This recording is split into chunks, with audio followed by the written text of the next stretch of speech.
Hello, আসসালামু আলাইকুম। মজার একটা রেসিপি নিয়ে আজকে আবার হাজির হয়ে গেলাম। এটা বানানো খুবই ইজি। আমি ঘি ইউজ করেছি, আপনারা চাইলে অলিভ অয়েল বা বাটার যে কোনো কিছু বা নর্মাল তেল ইউজ করতে পারেন। তারপর এখানে গরুর মাংস কিমা করে দিয়েছি। আসলে আমি এটা ব্লেন্ডারে করেছি, আপনারা চাইলে কিমা কিনে নিয়ে আসতে পারেন।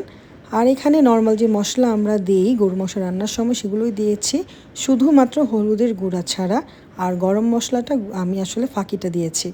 চিনি, টেস্টিং সল্ট, লবণ, সয়া সস, মানে যা যা লাগে সব কিছুই আমি আসলে এখানে দিয়েছি।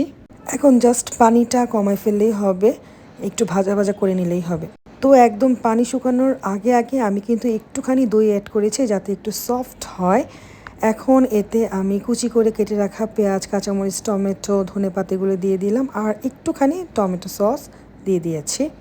তো এখন ভালো করে নাড়াচাড়া করবো, আর একদম টমেটো যেন গলে না যায় সেদিকে খেয়াল রাখতে হবে, মানে অল্প একটু নাড়াচাড়া করেই নামিয়ে নিতে হবে। এখন আমি কিনে নিয়ে এসেছিলাম আজকে স্কুলের সামনে থেকে জালাপিনো। এই জালাপিনোগুলো আমি এখন পরিষ্কার করব, মানে মাথাটা কেটেছি আর ভিতরে যে সিডসগুলো ছিল সেগুলো কিন্তু একদম সুন্দর করে বের করে নিয়েছি।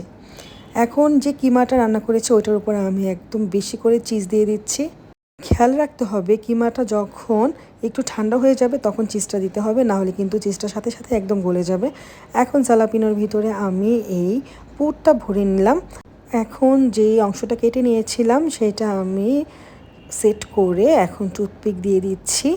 এখন অল্প একটু তেল, বাটার, ঘি যেটাতেই বলেন একটুখানি ভাজা ভাজা করে নিলে হবে। এটা একটু কচকচ করলেই খেতে মজা লাগে, খুব একটা নরম করা যাবে না। আমি স্টিম করে নিয়েছিলাম পোলার চাল, এটা দিয়ে খেতে আসলে অসম্ভব মজা লেগেছে। আপনারা চাইলে এটা বাসায় ট্রাই করতে পারেন। এটা এমনি এমনিও খাওয়া যাবে, এটা আসলে অনেক মজার ছিল। আজকে এই পর্যন্তই, আল্লাহ হাফেজ।